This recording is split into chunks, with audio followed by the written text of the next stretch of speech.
محترم ناظرین السلام علیکم۔ میں ایک باجھ عورت تھی، اولاد کی خاطر میں کچھ بھی کر سکتی تھی۔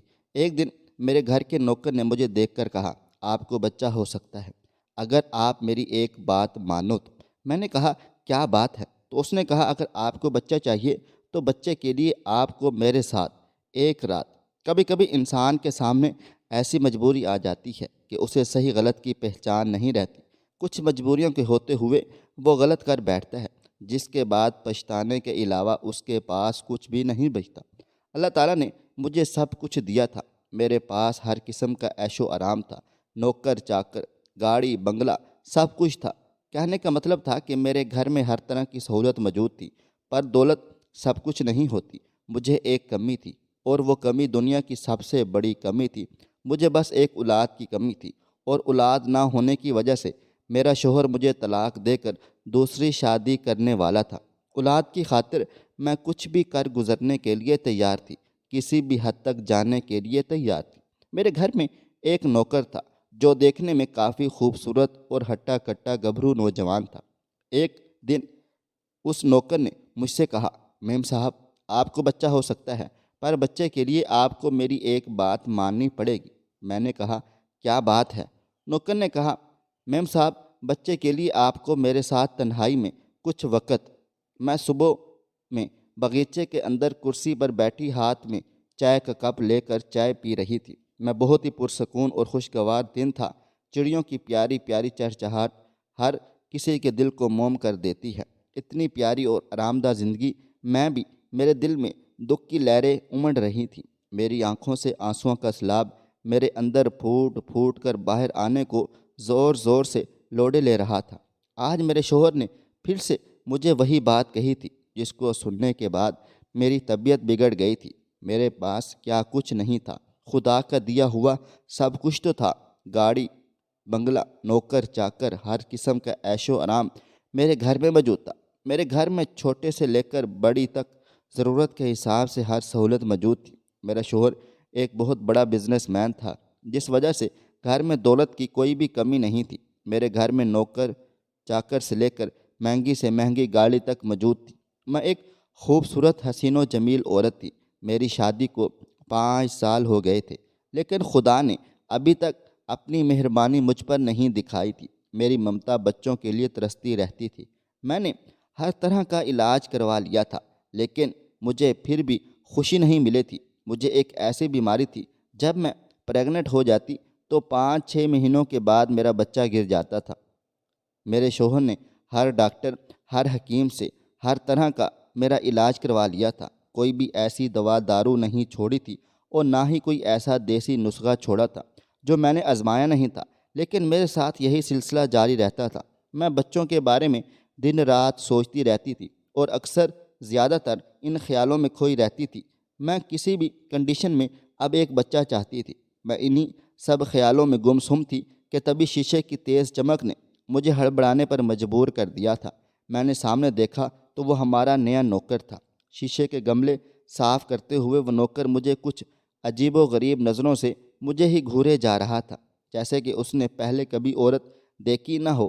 اور جیسے ہی میری نظر اس پر پڑی تو وہ ہڑبڑا سا گیا تھا، اور فوراً سے نظریں جھکا کر پھر سے وہی گلا صاف کرنے میں مصروف ہو گیا تھا۔ ابھی کچھ دن پہلے پرانا نوکر کام چھوڑ کر چلا گیا تھا۔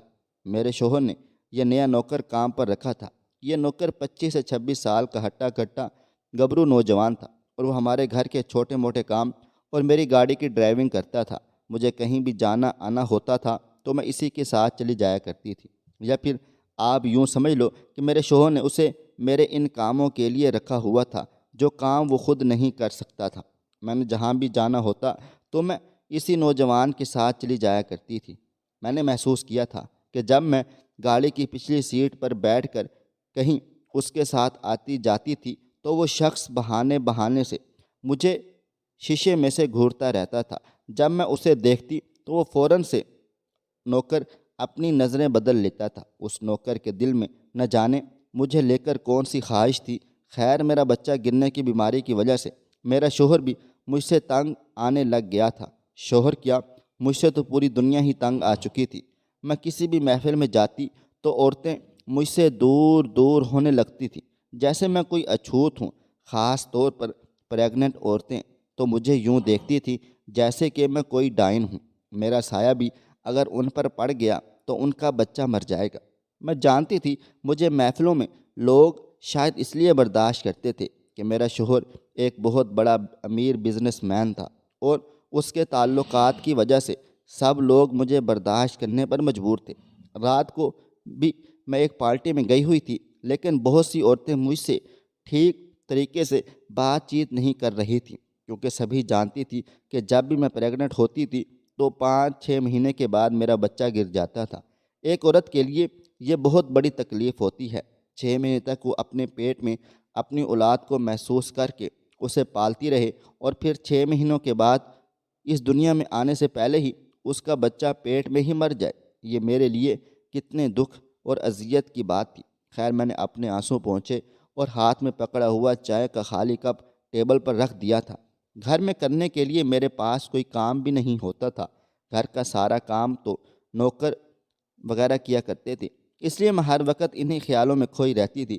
رات کو جب الیاس گھر آتے تو میرا بجھا ہوا چہرہ دیکھ کر اس کے ماتھے پر عجیب سی سلوٹیں پڑ جایا کرتی تھی۔ الیاس میرے پاپا کے ساتھ کام کیا کرتا تھا، میں نے اسے اپنے پاپا کے آفس میں ہی دیکھا تھا، اور پھر میرے پاپا جان نے الیاس کو خود ہی میرے لیے پسند کر لیا تھا اور اسے میرے ساتھ شادی کرنے کے لیے کہا تھا۔ الیاس کو مجھ سے شادی کرنے پر کوئی بھی اعتراض نہیں ہوا تھا۔ ہم دونوں کی شادی کو 5 سال کا وقت گزر گیا تھا، اور ان 5 سالوں میں میں 4 بار پریگننٹ ہوئی تھی، لیکن ہر بار ہی میرا بچہ میرے پیٹ میں ہی مر جایا کرتا تھا۔ الیاس نے میرا علاج کروانے کے لیے کوئی بھی کسر نہیں چھوڑی تھی۔ سارے حکیم، بڑے سے بڑے ڈاکٹر، الیاس نے ان سب کو مجھے دکھایا تھا، یہاں تک کہ مجھے باہر کے ملکوں کے ڈاکٹروں کو بھی دکھا دیا تھا۔ میں بھی بچے کی خاطر اپنی طرف سے کوئی کسر نہیں چھوڑی تھی۔ میں نے ہر مسجد دربار میں ماتھا ٹیکا تھا۔ بچوں کی خاطر میں نے نہ جانے کتنے مزاروں پر دھاگے باندھے ہوئے تھے، لیکن پھر بھی میری گود سنی کی سنی ہی تھی۔ میری بیماری ایسی بیماری تھی جو ختم ہونے کا نام ہی نہیں لے رہی تھی۔ اب تو ہر وقت الیاس بھی مجھے تانے دینے لگا تھا اور کہتا تھا کہ 5 سال ہو گئے ہیں لیکن ابھی تک تم مجھے ایک بچہ نہیں دے سکی ہو۔ میں تم سے اب تھک چکا ہوں۔ اتنی ساری جائیداد ہے میرے پاس، لیکن اس جائیداد کا کوئی ولی وارث بھی نہیں ہے، اور نہ ہی مجھے تم سے آگے کوئی امید دکھ رہی ہے۔ میں کیا کروں گا اتنے پیسوں کا؟ اگر میں مر گیا تو میرا سب کچھ ہی دوسرے کھا جائیں گے، میری جائیداد ان کے حوالے ہو جائے گی۔ آج بھی میں گمسم سی بیٹھی اسی کی باتیں چپ چاپ ہی سن رہی تھی، اور دل ہی دل میں زاروں قطار رو رہی تھی، کیونکہ رونے کے سوا اور میں کر بھی کیا سکتی تھی۔ الیاس کو میں کچھ کہہ بھی نہیں سکتی تھی، اور پچھلے 2 سال سے وہ مجھے ایسے ہی سناتے آ رہے تھے، لیکن میں بالکل خاموش رہتی تھی، کیونکہ میں جانتی تھی کچھ نہ کچھ کمی میرے اندر ہی تھی، اور میں الیاس کی باتوں کا مطلب اچھی طرح سے جانتی تھی کہ جو الیاس چاہتا تھا کہ میں اس کی اجازت اسے کسی بھی قیمت پر نہیں دے سکتی تھی۔ وہ 2 سال سے مجھے دبے دبے لفظوں سے کہتا تھا، لیکن آج تو اس نے مجھے صاف صاف کہہ دیا تھا۔ الیاس نے مجھ سے کہا تھا، سلمیٰ، مجھے ایک بچہ چاہیے، اور وہ بچہ تم مجھے نہیں دے سکتی ہو، اس لیے میں دوسری شادی کرنا چاہتا ہوں۔ الیاس کی یہ بات سن کر میرے سر پر 7 آسمان ایک ساتھ پھٹ گئے تھے، میرے پیروں تلے سے زمین ہی نکل گئی تھی۔ میں زاروں قطار رونے لگ گئی، کیونکہ مجھے میری دنیا اجڑتی ہوئی دکھائی دے رہی تھی۔ میں نے الیاس کا ہاتھ پکڑ لیا اور میں نے الیاس سے کہا کہ تم کیا کہہ رہے ہو؟ تم دوسری شادی کرنا چاہتے ہو؟ میں تمہیں یہ کسی بھی قیمت پر نہیں کرنے دوں گی۔ الیاس نے مجھ سے کہا، سلمیٰ، اور میں کر بھی کیا سکتا ہوں؟ مجھے وارث چاہیے جو تم مجھے دے نہیں سکتی ہو، اس لیے میں دوسری شادی کرنا چاہتا ہوں، اور مجھے ایسا کرنے سے کوئی بھی نہیں روک سکتا ہے۔ الیاس یہ سب باتیں مجھے بہت ہی سنجیدہ طریقے سے کہہ رہے تھے۔ میری آنکھوں میں آنسو آ گئے، اور میں ٹوٹے ہوئے دل سے الیاس کی طرف امید بھری نظروں سے دیکھتے ہوئے الیاس سے کہنے لگی، الیاس، پلیز تم ایسا مت کرو۔ تم کیا سمجھتے ہو اولاد نہ ہونے کا غم کیا صرف تمہیں ہی ہے؟ مجھے نہیں ہے کیا؟ میں بھی اولاد کے لیے تڑپتی رہتی ہوں۔ میں اپنی اولاد کو کھو دینے کے بعد کس تکلیف سے گزرتی ہوں تمہیں کیا پتہ؟ اولاد کو مرنے کے بعد میں کس قدر پھوٹ پھوٹ کر روتی ہوں، اور اب لوگوں کے طعنے سن سن کر میرے کان پک چکے ہیں۔ بچہ نہ ہونے کی وجہ سے سب لوگ مجھ سے برا برتاؤ کرتے ہیں، کوئی میرے پاس تک بھی نہیں آتا، سب لوگ مجھے اچھوت کی نظروں سے دیکھتے ہیں۔ مجھے ایک تم سے امید تھی کہ تم میرے اس برے وقت میں میرا ساتھ دو گے، لیکن تم تو مجھ پر ایک اور ظلم کرنے کے لیے کہہ رہے ہو، میرے گھر میں میری سوتن لانا چاہتے ہو۔ الیاس کو مجھ سے محبت تھی، شاید یہی وجہ تھی کہ پچھلے 5 سالوں سے وہ مجھے یہ بات کہتے ہوئے کترا رہا تھا، لیکن وہ تھا تو ایک آدمی ہی نہ، وہ کچھ کر کبھی بھی سکتا تھا۔ میں اپنے گھر میں کسی دوسری عورت کو برداشت نہیں کر سکتی تھی، نہ ہی اپنے شوہر کی کو دوسری شادی کے عورت کے ساتھ بانٹ سکتی تھی۔ مجھے بس اسی بات کا ڈر تھا جو آج الیاس نے مجھے کہہ دیا تھا۔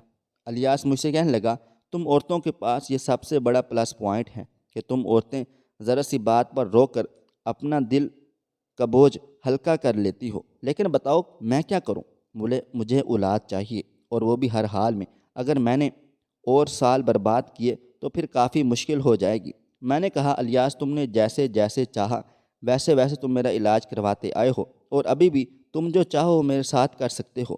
میں اف تک نہیں کروں گی، اور نہ ہی کبھی میں نے تمہیں انکار کیا ہے، اور آگے بھی تم جیسا کہو گے میں ویسا کرنے کے لیے تیار ہوں، لیکن اللہ کے واسطے تم دوسری شادی کی بات مت کرو۔ دوسری عورت کو اس گھر میں اور تمہاری زندگی میں کسی بھی صورت میں برداشت نہیں کر سکوں گی۔ پلیز تم مجھے اس تکلیف میں مت ڈالو۔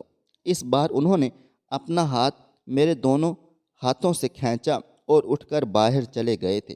میں پوری رات روتی رہی۔ صبح میری آنکھیں بہت زیادہ سوجی ہوئی تھیں۔ الیاس میرے اٹھنے سے پہلے ہی آفس جا چکے تھے۔ میں کمرے سے باہر آئی تو نوکرانی مجھے ناشتے کے لیے پوچھنے لگی۔ میں نے کہا، مجھے کچھ نہیں کھانا ہے، بس ایک کپ چائے پلا دو۔ میں ہال کے صوفے پر ہی بیٹھ گئی تھی، جہاں پر وہ نوکر شیشے کی ٹیبل اور گملوں کو کپڑوں سے صاف کر رہا تھا، اور میری آنکھیں دیکھ کر کہنے لگا، میم صاحب آپ کو کیا ہوا ہے؟ کوئی پریشانی ہے کیا آپ کو؟ آپ کی آنکھیں کیوں سوجی ہوئی ہیں؟ آپ کیوں ہر وقت اداس اور پریشان رہتی ہیں؟ میں نے عجیب انداز سے اس نوکر کو دیکھا تھا۔ میں نے اس نوکر سے کہا، تم نوکر ہو اور نوکر کی حیثیت سے رہا کرو، فالتو میں منہ لگنے کی کوشش مت کیا کرو، چپ چاپ اپنے کام سے کام رکھو۔ میں کیسی ہوں کیسی نہیں تمہیں یہ سب پوچھنے کی کوئی ضرورت نہیں ہے۔ میری پریشانیوں میں انٹرسٹ لینے کی تم کوشش بھی نہ کرو، تمہارے لیے اچھا نہیں ہوگا۔ میری باتیں سن کر اس نے اپنے کندھے اچکا لیے تھے اور گہری سانس لیتے ہوئے دوبارہ سے گملہ صاف کرنے لگ گیا تھا۔ نوکرانی نے میرے سامنے چائے رکھ دی اور وہ چلی گئی تھی۔ میں نے چائے کا کپ پکڑا اور پینے لگ گئی تھی، تبھی وہ نوکر دوبارہ سے مجھ سے کہنے لگا، میم صاحبہ یہ تو آپ کی ہی مرضی ہے، میں نے تو آپ سے انسانیت کے ناطے یہ سب کچھ پوچھا تھا۔ اگر آپ کسی کو اپنا غم بتا دو گی تو آپ چھوٹی تھوڑی ہو جاؤ گی۔ میم صاحبہ غم بانٹنے سے غم گھٹتا ہے اور خوشیاں بانٹنے سے بڑھتی ہیں۔ کسی دوسرے کو اپنے غم بتانے سے ہو سکتا ہے کہ سامنے والے کے پاس آپ کی کوئی پریشانی کا حل بھی ہو سکتا ہے، آپ کی پریشانی دور ہو جائے۔ اس نوکر کی باتوں نے مجھے چونکا کر رکھ دیا تھا۔ مجھے حیرت اس بات کی ہوئی تھی کہ وہ کیسے جانتا تھا کہ مجھے کیا پریشانی ہے۔ اسے تو ابھی آئے ہوئے بس 1 مہینہ بھی نہیں ہوا تھا۔ پھر میرے دماغ میں آیا کہ گھر میں اتنے سارے نوکر نوکرانیاں ہیں، کسی نے اسے بھی اس بات کا بتا دیا ہوگا۔ دوسرا خیال میرے دل و دماغ میں یہ بھی آیا تھا کہ ہو سکتا ہے یہ کسی پیر فقیر کو ہی جانتا ہو جو میری اس پریشانی کو حل کر دے۔ میں نے اس نوکر سے کہا، تم ادھر میرے پاس آ جاؤ، ذرا میری بات سنو۔ میرا یہ کہنا تھا کہ شاید وہ پہلے ہی اس بات کے انتظار میں تھا۔ فوراً سے صفائی والا کپڑا اس نے ایک طرف رکھا اور میرے پاس زمین پر آ کر بیٹھ گیا تھا۔ میں نے کہا کہ تمہیں کیسے پتہ کہ مجھے کیا پریشانی ہے اور میں کیوں اداس اور پریشان رہتی ہوں؟ میری بات سن کر وہ کہنے لگا، پتہ تو چل ہی جاتا ہے، مجھے بڑا دکھ ہے آپ کے بارے میں یہ سب کچھ سن کر۔ مجھے یہ بات آپ کی نوکرانی نے بتائی تھی۔ میں نے کہا، تمہارے پاس اس پریشانی کا کوئی حل ہے؟ تو میری اس بات پر اس کی نظر جھکی ہوئی تھی۔ وہ کہنے لگا، پریشانی کا حل تو ہے، لیکن چھوڑو، آپ یہ کام نہیں کر سکتی ہو۔ میں نے کہا، ایسا بھی بھلا کیا کام ہے جو میں نہیں کر سکتی؟ تم مجھے بتاؤ تو صحیح۔ میری بات سن کر وہ اٹھ کر کھڑا ہو گیا اور کہنے لگا، میم صاحبہ مجھے پتہ ہے آپ کسی بھی حالت میں وہ کام نہیں کر سکتی ہو۔ یہ کہہ کر میرا نوکر وہاں سے چلا گیا تھا اور میں اسے حیرت سے جاتے ہوئے دیکھتی ہی رہ گئی تھی، اور اب یہ بھی سوچ سوچ کر پریشان ہونے لگی کہ بھلا ایسا بھی کیا کام تھا جو میں نہیں کر سکتی تھی، جبکہ میں نے اولاد پانے کے لیے میں کچھ بھی کر گزرنے کے لیے تیار تھی، کسی بھی حد تک جانے کے لیے تیار تھی۔ اولاد کی خاطر میں نے مشکل سے مشکل علاج کروائے تھے، ڈاکٹر کے پاس پیسہ پانی کی طرح بہایا تھا، حکیم پیر فقیر کسی کو بھی نہیں چھوڑا تھا۔ حالانکہ میں پڑھی لکھی عورت تھی، لیکن پھر بھی میں نے پیر فقیروں پر یقین کر لیا تھا۔ جس نے مجھے جیسا کہا میں ویسا ہی مان لیتی تھی، اور پھر میں وہ سب کرتی تھی، لیکن کچھ بھی نہیں ہوتا تھا۔ انسان امید پر ہی تو زندہ رہتا ہے۔ جب اس انسان کو کوئی نیا راستہ نظر آتا ہے تو اسے پھر ایک امید مل جاتی ہے۔ وہ اس امید کے سہارے بھی سوچنے لگتا ہے کہ شاید اب ہماری پریشانی دور ہو جائے گی۔ مجھے ایک نئی امید مل گئی تھی جو اس نوکر سے تھی۔ میں سوچ چکی تھی کہ وہ نوکر مجھے جس علاج کے بارے میں بتانا چاہتا ہے میں وہ ضرور کروں گی۔ میری پریشانی یہ تھی کہ الیاس مجھے دوسری شادی کے لیے خود ہی کہہ چکے تھے۔ اگر انہوں نے دوسری شادی کر لی تو میرا کیا ہوگا؟ میں تو پھینکی نہ رہوں گی۔ اب تو مجھے ہر قیمت پر اولاد چاہیے ہی تھی، چاہیے مجھے کچھ بھی راستہ اپنانا پڑے۔ میں اپنے شوہر کو چھوڑ نہیں سکتی تھی اور نہ ہی کسی دوسری عورت کے ساتھ الیاس کو برداشت کر سکتی تھی۔ اگلے دن جب میں شاپنگ کے لیے گھر سے نکلی تو اسی نوجوان نوکر کے ساتھ باہر گئی ہوئی تھی۔ گاڑی میں بیٹھتے ہی ادھر ادھر کی باتوں کے بعد میں نے اس سے کہا کہ وہ مجھے بتائے کہ کیا وہ علاج ہے جس سے مجھے بچہ ہو سکتا ہے۔ میں ہر حال میں وہ علاج کروانا چاہتی ہوں۔ میں نے اسے اس بات پر زور دے کر کہا تھا کہ میں بچے کے لیے کچھ بھی کر سکتی ہوں، کسی بھی حد تک جا سکتی ہوں۔ تبھی وہ نوکر کہنے لگا، میم صاحبہ میں نے آپ سے کہا تو ہے کہ یہ سب کچھ آپ کے بس سے باہر ہے۔ عورت ہر کام کر سکتی ہے پر یہ کام نہیں کر سکتی ہے۔ میں نے کہا، کیا جو علاج تم بتا رہے ہو اس سے 100% مجھے اولاد ہو سکتی ہے؟ وہ کہنے لگا، ہاں بالکل میم صاحبہ ہو سکتی ہے، اور اس بات پر میں تو شرط بھی لگا سکتا ہوں۔ جتنے بھروسے سے وہ مجھ سے باتیں کر رہا تھا میرا دل اس کی باتوں پر یقین کرنے کے لیے مجبور ہو گیا تھا۔ میں نے کہا، کیا کوئی بابا ہے جو اس چیز کا علاج کرتا ہے، یا کوئی ڈاکٹر یا پھر کوئی حکیم ہے جو میری پریشانی کو دور کر سکتا ہے؟ میری بات پر وہ ہنسنے لگا اور پھر ہنستے ہوئے مجھ سے کہنے لگا، نہیں، ان تینوں میں سے کوئی بھی نہیں ہے۔ ان تینوں کے پاس تو آپ کئی بار جا چکی ہیں اور ہر بار آپ خالی ہاتھ لوٹ کر ہی آئی ہیں۔ میں حیران و پریشان تھی کہ ایسے علاج تو صرف یہی 3 قسم کے لوگ کرتے ہیں۔ وہ مجھے کس بارے میں بتانے سے کترا رہا تھا۔ میں نے بار بار اس سے ایک ہی بات پوچھی کہ وہ آخر ایسا کیسا علاج ہے، مجھے بتاؤ تو صحیح، لیکن ہر بار وہ میری بات کو ٹال دیتا تھا۔ جتنا میں اس سے ضد کرتی پوچھنے کے لیے، علاج کے بارے میں جاننے کے لیے کہ آخر ایسا کون سا علاج تھا جو میری اس بیماری کو ختم کر سکتا تھا، اتنا ہی وہ آدمی مجھے بتانے کو تیار نہ تھا۔ اب تو میں دن رات بس یہی سوچتی رہتی تھی کہ وہ مجھے کسی طرح سے اس علاج کے بارے میں بتائے تاکہ میرا گھر ٹوٹنے سے بچ جائے۔ آج کل میں نے دیکھا تھا کہ الیاس مجھ سے بالکل بھی بات چیت نہیں کیا کرتے تھے۔ آفس سے گھر آتے ہی لیپ ٹاپ لے کر بیٹھ جایا کرتے تھے اور اس کے بعد موبائل فون پر اپنے دوستوں سے بات چیت کرتے رہتے، تو کبھی چیٹ پر بزی رہتے تھے۔ اگر میں ان سے کوئی بھی بات شروع کرتی تو وہ منہ بناتے ہوئے کمرے سے باہر نکل جاتے تھے۔ لیکن اس کے بعد جو میں نے دیکھا وہ میرے پیروں کے نیچے سے زمین ہی نکل گئی تھی۔ آج بھی میں اس نوکر کے ساتھ ایک شاپنگ مال پر گئی ہوئی تھی جہاں میں نے الیاس کو ایک خوبصورت لڑکی کے ساتھ بیٹھتے ہوئے دیکھا تھا۔ شاید وہ اس لڑکی کو شاپنگ کروا رہے تھے۔ اسے دیکھ کر تو میرے ہوش و حواس ہی اڑ گئے تھے۔ وہ الیاس کی سیکرٹری تھی۔ وہ نوکر بھی میرے ساتھ تھا اور وہ میرے چہرے کی اڑی ہوئی رنگت کو دیکھ رہا تھا۔ الیاس اور وہ لڑکی کچھ قدم کے فاصلے پر میرے سامنے ایک شاپ کے اندر کھڑے کھڑے ہنس رہے تھے اور آپس میں باتیں کر رہے تھے۔ وہ لڑکی اپنے لیے کپڑے پسند کر رہی تھی اور الیاس سے پوچھ رہی تھی کہ وہ کون کون سے کپڑے لے۔ یہ سب کچھ دیکھ کر میرے سر پر آسمان پھٹ چکا تھا۔ مجھے ایسا لگ رہا تھا جیسے میرے جسم کے اندر میری جان ہی موجود نہ ہو۔ میرا شوہر کسی دوسری لڑکی کے ساتھ تھا، میں اس سے بے انتہا محبت کرتی تھی، اسی وجہ سے میں الیاس کے ساتھ کسی دوسری لڑکی کو برداشت نہیں کر سکتی تھی۔ مجھے یاد ہے جب میری شادی ہوئی تھی تو شادی سے پہلے الیاس کی یہی پرسنل سیکرٹری تھی، لیکن میں نے آتے ہی اس لڑکی کی چھٹی کروا دی تھی۔ میں نے کہا تھا، الیاس تم اپنی سیکرٹری سے کسی بھی طریقے سے کوئی میل جول نہ رکھو، میں تمہارے ساتھ کسی بھی فیمیل کو برداشت نہیں کر سکتی ہوں۔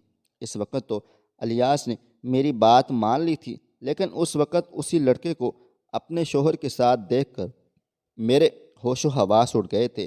دل میں نہ جانے کیسے کیسے خیالات اور ہول اٹھنے لگ گئے تھے۔ میں نے اپنا شاپنگ بیگ وہیں پھینکا اور تیز قدموں سے چلتی ہوئی الیاس اور اس لڑکی کے سامنے کھڑی ہو گئی تھی۔ مجھے اپنے سامنے دیکھ کر وہ دونوں گھبرا گئے تھے۔ میں نے کہا، الیاس یہ کون ہے؟ میرا لہجہ بہت ہی زیادہ سخت اور چہرہ غصے سے لال پیلا ہو رہا تھا۔ الیاس نے کہا، ابھی بھی تم گھر جاؤ، میں گھر آ کر اس بارے میں تم سے بات چیت کروں گا۔ میں نے کہا الیاس سے، نہیں، مجھے ابھی بتاؤ یہ لڑکی کون ہے؟ تمہارا اس کے ساتھ کیا ریلیشن شپ ہے؟ تم میرے ساتھ ہوتے ہوئے بھی کیسے کسی غیر لڑکی کے ساتھ بازاروں میں گھوم پھر سکتے ہو؟ تم میرے شوہر ہو اور میرے لیے تو تمہارے پاس وقت ہی نہیں ہوتا۔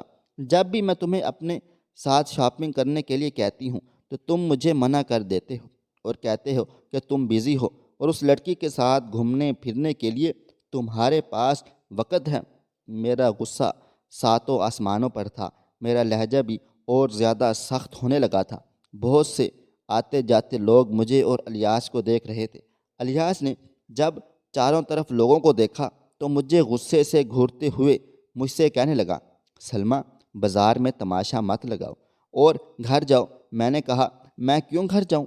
یہ کون سا ہے تمہارے ساتھ جو کہ تم اسے نوکری سے نکال چکے تھے نا؟ اس لڑکی کو میں نے غصے سے کہا، نکلو تم یہاں سے، اور اگر دوبارہ تم الیاس کے ساتھ نظر آئی تو میں تمہارا گلا دبا کر تمہیں جان سے مار ڈالوں گی۔ مجھے نہ تو اپنے غصے کی پرواہ تھی، نہ ہی اس بات کا کوئی ہوش تھا کہ میں اس وقت کون سی جگہ پر کھڑی تھی جہاں لوگ مجھے دیکھ رہے تھے۔ مجھ سے تو بس وہ لڑکی الیاس کے ساتھ کھڑی ہوئی برداشت نہیں ہو رہی تھی۔ میری بات سن کر وہ لڑکی فوراً سے وہاں سے چلی گئی تھی۔ اس کے بعد الیاس نے مجھے بازو سے پکڑا اور مجھے مال سے باہر کھینچتا ہوا لے آیا، اور وہ نوجوان لڑکا بھی ہمارے پیچھے پیچھے آنے لگا۔ الیاس نے مجھے گاڑی کا پچھلا دروازہ کھول کر اندر کی طرف پورے زور سے دھکیل دیا تھا اور خود ہی میرے برابر میں بیٹھ گیا اور لڑکے سے کہنے لگا کہ گاڑی چلاؤ۔ وہ چپ چاپ گاڑی چلانے لگا۔ میں زاروں قطار رونے لگ گئی تھی۔ میں نے کہا، الیاس، میں تمہیں کسی بھی قیمت پر دوسری شادی نہیں کرنے دوں گی۔ الیاس مجھے زہر بھری نظروں سے دیکھ رہا تھا اور غصے سے کہنے لگا، تم نے پہلے ہی میرے شاپنگ مال میں پر بہت زیادہ تماشا بنا دیا ہے۔ گاڑی میں چپ چاپ بیٹھی رہو، ورنہ یہ نہ ہو کہ میرا ہاتھ تم پر اٹھ جائے۔ الیاس کا یہ کہنا تھا کہ گاڑی کو ایک دم بریک لگ گئی تھی۔ جھٹکے سے گاڑی روکنے کی وجہ سے میں اور الیاس آگے کی طرف جھکے تھے۔ الیاس اس لڑکے سے کہنے لگا، کیا تم پاگل ہو گئے ہو؟ تم نے یوں اچانک گاڑی کیوں روکی ہے؟ وہ پیچھے پلٹ کر دیکھنے لگا اور کہنے لگا، صاحب جی، عورت سے ایسی باتیں نہیں کرتے ہیں۔ میم صاحبہ پریشان ہیں، آپ انہیں آرام و سکون سے بھی سمجھا سکتے ہیں۔ میں یہ نہیں سمجھ پا رہی تھی کہ اس نے الیاس سے ایسا کیوں کہا تھا۔ یہ میرا اور الیاس کا معاملہ تھا۔ وہ کون ہوتا تھا جو ہمارے بیچ میں بولنے والا؟ یہی حال الیاس کا بھی ہوا تھا۔ الیاس پہلے سے ہی مجھ پر غصہ تھا اور اس نوکر کے کہنے پر الیاس کا پارا اور بھی بڑھ گیا تھا۔ الیاس کی آنکھیں لال سرخ کرتے ہوئے نوکر سے کہنے لگا، تو اپنی اوقات مت بھول، تو ایک میرے گھر کا نوکر ہے۔ تو معمولی نوکر مجھے سمجھائے گا کہ مجھے اپنی بیوی سے کیسے بات چیت کرنی ہے؟ اپنے کام سے کام رکھو اور چپ چاپ گاڑی چلاؤ۔ وہ لڑکا بھی کافی غصے میں تھا۔ اس نے بڑی سپیڈ میں گاڑی چلائی تھی۔ جیسے ہی ہم بنگلے کے اندر داخل ہوئے، الیاس مجھے کمرے میں لے کر چلے گئے اور کمرے میں جاتے ہی کہنے لگے، آخر تم چاہتی کیا ہو؟ اگر تم نے ایسے ہی تماشے لگائے رکھے تو میں سچ مچ شادی کر کے کسی لڑکی کو یہاں پر لے آؤں گا۔ میں نے کہا، مت بھولو، جس جائیداد پر تم اتنا اکڑ رہے ہو وہ سب میری ہے۔ یہ بزنس میرا ہے، یہ بنگلہ بھی میرا ہے۔ آج تک میں نے الیاس سے یہ بات نہیں جتائی تھی، لیکن اب جتا رہی تھی۔ میں نے کہا تم شاید بھول چکے ہو، تم میرے پاپا کے ساتھ کام کرتے تھے۔ میرے منہ سے یہ بات سن کر وہ کہنے لگا بڑا گھمنڈ ہے نا تمہیں اپنے پیسے پر، اس گھر پر۔ وہ میرے پاس آیا اور چلا کر کہنے لگا تم نے مجھے دیا ہی کیا ہے؟ ایک اولاد تک تو تم مجھے دے نہیں سکی، تمہیں اپنے پیسے پر اتنا ہی گھمنڈ ہے تو ٹھیک ہے، میں تمہیں طلاق دے دیتا ہوں۔ یہ سن کر میرے پیروں تلے سے زمین نکل گئی تھی، مجھے یقین نہیں ہو رہا تھا۔ الیاس نے مجھے یہ سب کہا تھا، میں الیاس سے کوئی امید بھی کر سکتی تھی، لیکن طلاق کی تو کبھی بھی ہرگز کوئی امید نہیں تھی۔ ایک ہی منٹ میں اس نے مجھے طلاق دے دی اور پھر ساری دھن دولت کو وہ اپنے پیروں سے کچلتا ہوا جانے لگا۔ الیاس جاتے جاتے مجھ سے کہنے لگا سنبھالو اپنا گھر اور اپنا کاروبار، میں بھی دیکھتا ہوں تم کیسے سب کچھ سنبھالتی ہو۔ مجھے پیسوں کی کمی نہیں ہے، میں بہت زیادہ پیسے بنا چکا ہوں۔ یہ کہہ کر الیاس گھر سے نکل گیا تھا اور میں یوں کھڑی تھی جیسے میں کوئی پتھر کی مورت ہوں۔ مجھے الیاس سے طلاق کا صدمہ ہی برداشت نہیں ہوا تھا، جس کی وجہ سے میں چکرا کر وہیں سر کے بر گر کر بے ہوش ہو گئی تھی۔ جب مجھے ہوش آیا تو میں اپنے بیڈ پر لیٹی ہوئی تھی اور ڈاکٹر صاحب مجھے چیک اپ کر رہے تھے۔ اس نوکر سمیت سارے میرے نوکر چاکر میرے کمرے میں موجود تھے۔ نوکر نے مجھے ہوش میں دیکھا تو پوچھنے لگا آپ کو کیا ہو گیا تھا؟ میں اسے کیا بتاتی کہ آج میں نے کیا کھو دیا ہے؟ میں نے اس نوکر کو کوئی جواب نہیں دیا تھا۔ ڈاکٹر کوئی دوائی لکھ کر کہنے لگا یہ دوائی منگوا لو، آپ ٹھیک ہو جائیں گی، پریشانی والی کوئی بات نہیں ہے۔ ڈاکٹر گھر سے جا چکا تھا۔ اس لڑکے نے گھر کی نوکرانی سے کہا کہ میڈم کے لیے فریش جوس لے کر آؤ۔ وہ نوکرانی بھی کمرے سے باہر نکل گئی۔ وہ لڑکا چلتا ہوا میرے پاس آ گیا اور کہنے لگا مجھے پتہ ہے آپ ایک بہت بڑے صدمے سے گزر رہی ہو۔ یہ بات سن کر میں نے حیرت سے اس کی طرف دیکھا تھا۔ وہ کیسے جانتا تھا؟ کیونکہ جو باتیں الیاس نے مجھ سے کہی تھیں وہ ایک بند کمرے میں کہی تھیں۔ میں نے کہا تم یہ سب کچھ کیسے جانتے ہو؟ میرا لہجہ ٹوٹا ہوا سا تھا۔ تو وہ کہنے لگا مجھے آپ کی فکر تھی، اس لیے میں آپ کے کمرے کے پاس کھڑا ہو گیا تھا، کیونکہ صاحب جی بہت غصے میں تھے اور آپ بھی۔ مجھے ڈر تھا کہ کہیں صاحب جی آپ پر ہاتھ نہ اٹھا دیں، اس لیے آپ کے بیچ ہونے والی باتوں کو میں سن رہا تھا۔ میں رونے لگ گئی۔ میں نے کہا اگر میری اولاد ہوتی تو الیاس مجھے آج کبھی چھوڑ کر نہیں جاتا۔ وہ کہنے لگا کہ اگر آپ علاج کروائیں تو آپ کو اولاد ہو سکتی ہے۔ میں نے کہا اب میں کیا کروں گی، کیسے علاج کرواؤں گی اور کس کے لیے؟ الیاس نے تو مجھے طلاق دے دی ہے۔ وہ کہنے لگا کہ آپ مجھ سے شادی کر لو، آپ کو آپ کے سوال کا ہر جواب مل جائے گا اور اولاد بھی ہو جائے گی۔ اس کی بات سن کر میں سوچ میں پڑ گئی تھی کہ پہلے جب میں نے اسے علاج کے لیے کہا تھا تب تو یہ انکار کرتا رہا، اور اب جیسے ہی الیاس نے مجھے طلاق دے دی ہے تو وہ کہنے لگا کہ اگر میں اس سے شادی کر لوں تو مجھے اولاد بھی ہو جائے گی۔ میرا سر اس کی باتیں سن کر چکرانے لگ گیا تھا۔ میں نے ابھی اسے کمرے سے باہر بھیج دیا تھا، لیکن پورا وقت میں یہی سوچ کر گزارا تھا کہ ایک بار اس کی بات مان لینے میں کوئی حرج نہیں ہے۔ غصے میں آ کر الیاس نے مجھے طلاق تو دے دی ہے، اگر میں اس لڑکے کے ساتھ شادی کر لوں اور مجھے سچ مچ میں اولاد ہو جائے تو میں اس سے طلاق لے لوں گی اور دوبارہ الیاس سے شادی کر لوں گی۔ وہ بھی مجھے اپنا لے گا، کیونکہ انہیں مجھ سے اولاد ہی تو چاہیے تھی جو مجھے اس لڑکے سے مل جائے گی۔ اگلے دن پھر میں نے اس نوکر سے کہا مجھے اس سے شادی کرنے میں کوئی اعتراض نہیں ہے۔ یہ بات سن کر وہ خوش ہو گیا تھا۔ شام کو ہی میری شادی اس نوکر سے ہو گئی تھی جس کا نام سرفراز تھا، اور آج پہلی بار میں نے اس کا نام جانا تھا۔ میں زیادہ تیار نہیں ہوئی تھی کیونکہ یہ میری کوئی دلی خواہش تو نہیں تھی، ایک مجبوری کی شادی تھی۔ رات کو وہ میرے کمرے میں آ گیا۔ میرا دل تیزی سے دھڑکنے لگ گیا تھا، محبت سے نہیں بلکہ ڈر ہے۔ ایک عورت کے لیے شاید یہ بہت مشکل ہوتا ہے اپنی زندگی میں کسی دوسرے آدمی کو شامل کر لینا۔ میں بھی ایک ایسی ہی پریشانی سے گزر رہی تھی۔ وہ میرے پاس آ کر میرے پلنگ پر بیٹھ گیا۔ اس نے ایک مجبوری کی شادی کی تھی۔ رات کو وہ میرے کمرے میں آیا تو میرا دل تیزی سے دھڑکنے لگا۔ محبت نہیں بلکہ ایک عورت کے لیے یہ بہت زیادہ مشکل کام ہو جاتا ہے، اپنی زندگی میں کسی دوسرے آدمی کو شامل کرنا۔ میں بھی ایک ایسے ہی پریشانی سے گزر رہی تھی۔ وہ میرے پاس آ کر بیٹھ گیا تھا اور اس نے آہستہ آہستہ میرا گھونگھٹ اٹھایا اور مجھے باہوں میں بھرتے ہوئے کہنے لگا کیا میں تم سے اپنی بیوی ہونے کا حق لے سکتا ہوں؟ میں خاموش تھی اور میں خاموش ہی رہی۔ آہستہ آہستہ سرفراز نے اپنی ساری حدیں پار کر دیں اور مجھ سے اپنا حق وصول کر لیا تھا۔ حیرت مجھے اس وقت ہوئی جب 1 مہینے کے بعد ہی میں پریگننٹ ہو گئی تھی، لیکن پھر مجھے وہی ڈر لگ رہا تھا کہ کہیں 5-6 مہینے بعد پھر سے میرا بچہ گر نہ جائے۔ لیکن اس بار بالکل ایسا نہیں ہوا تھا۔ میں نے ایک بیٹے کو جنم دیا تھا۔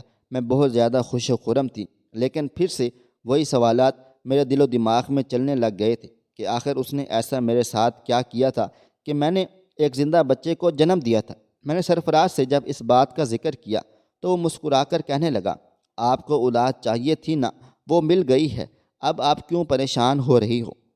پھر میں نے کہا، ایسا کرو مجھے طلاق دے دو، میں تمہارے ساتھ نہیں رہنا چاہتی۔ یہ بات سن کر اس نے بڑے غصے سے مجھے دیکھا تھا۔ میں نے کہا، میں الیاس سے محبت کرتی ہوں، میں نے تم سے صرف اولاد کے لیے شادی کی تھی، میں دیکھنا چاہتی تھی کیا واقعہ تم سے شادی کرنے سے مجھے اولاد ہو جائے گی، میں ماں بن سکتی ہوں یا نہیں۔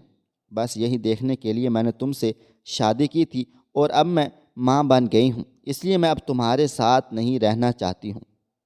وہ کہنے لگا، جس دھوکے باز کے ساتھ آپ رہ رہی تھیں وہ خود ہی آپ سے اولاد نہیں چاہتا تھا۔ ہر 5-6 مہینے کے بعد وہ آپ کو ایک ایسی میڈیسن دیتا تھا جس سے آپ کا بچہ ختم ہو جاتا تھا۔ یہ سن کر میں حیرت سے اسے دیکھنے لگ گئی۔ میں نے کہا، تم سراسر جھوٹ بول رہے ہو۔ تو وہ کہنے لگا، میں سچ کہہ رہا ہوں، آپ کے شوہر نے آپ سے صرف پیسوں کے لالچ میں شادی کی تھی۔ وہ ایک کامیاب بزنس مین بننا چاہتا تھا اور وہ بن گیا ہے۔ وہ آپ سے کوئی پیار محبت نہیں کرتا تھا، وہ محبت تو اس لڑکی سے کرتا تھا جس کو آپ نے اس مال میں اس کے ساتھ دیکھا تھا۔ آپ کے شوہر نے صرف آپ کے پیسوں کا استعمال کیا ہے اور اس نے آپ کے پیسوں سے ٹھیک ٹھاک رقم اکٹھی کر لی ہے۔ آپ سے تو نہ اسے اولاد چاہیے تھی اور نہ ہی آپ کا ساتھ چاہیے تھا۔ یہ کہہ کر اس نے مجھے فون تھما دیا جس میں ایک ویڈیو تھی جس میں الیاس فون پر اس لڑکی سے ڈھیر ساری باتیں کر رہا تھا۔ الیاس اپنے مقصد میں کامیاب ہو گیا تھا اور اس نے اب اتنی دولت جمع کر لی تھی کہ اسے نہ تو اب میری ضرورت تھی اور نہ ہی میرے کسی احسان کی۔ سرفراز کہنے لگا، یہ سب باتیں میں اس وقت سن چکا تھا جب میں نے یہاں نوکری کرنا شروع کی تھی، اس لیے مجھے آپ سے ہمدردی ہونے لگ گئی تھی۔ کب یہ ہمدردی پیار میں بدل گئی مجھے خود بھی پتہ نہیں چلا۔ آپ بالکل ٹھیک ٹھاک ہیں، لیکن آپ کا شوہر ہی آپ کے ساتھ وفادار نہیں تھا۔ کیا ابھی بھی آپ اس آدمی کے ساتھ رہنا چاہتی ہو؟ سرفراز یہ کہہ کر کمرے سے باہر چلا گیا تھا۔ میں سرفراز کی اچھائی سے امپریس ہو گئی تھی، جس کی وجہ سے مجھے اب اس سے محبت ہو گئی ہے اور اب میرے پاس کوئی اور دوسرا چارہ بھی نہیں تھا۔ اس لیے میں نے یہی فیصلہ مان لیا اور جس کی وجہ سے میں بھی سرفراز سے پیار کرنے لگ گئی تھی اور اب میں بھی اسی کے ساتھ رہنے لگی تھی۔ ایسے انسان کے ساتھ رہنے کا کیا فائدہ جس کے ساتھ زور زبردستی کی جائے، جو آپ کے ساتھ رہنا ہی نہیں چاہتا ہو۔ تو پیارے دوستو، کہانی کیسی لگی کومنٹس کر کے ضرور بتائیے گا۔ خواہش صرف اتنی ہے کہ کچھ الفاظ لکھوں جس سے کوئی گمراہی کے راستے پہ جاتے جاتے رک جائے، اور نہ بھی رکے تو سوچ میں ضرور پڑ جائے۔ پیارے دوستو، امید کرتا ہوں آپ کو یہ ہماری کہانی پسند آئی ہوگی۔ کہانی پسند آئی ہو تو ویڈیو کو لائک کریں، کومنٹس کریں، شیئر کرنا بالکل بھی نہ بھولیں، اور ہاں، اگر آپ لوگ اس چینل پر نئے ہیں تو اس چینل کو سبسکرائب ضرور کریے گا اور نوٹیفیکیشن کو ضرور دبا دیں تاکہ آنے والی کہانی سب سے پہلے آپ کو مل سکے۔ ملتے ہیں کل ایک نئی اور دلچسپ کہانی کے ساتھ، تب تک اپنا ڈھیر سارا خیال رکھیے گا۔ اللہ حافظ۔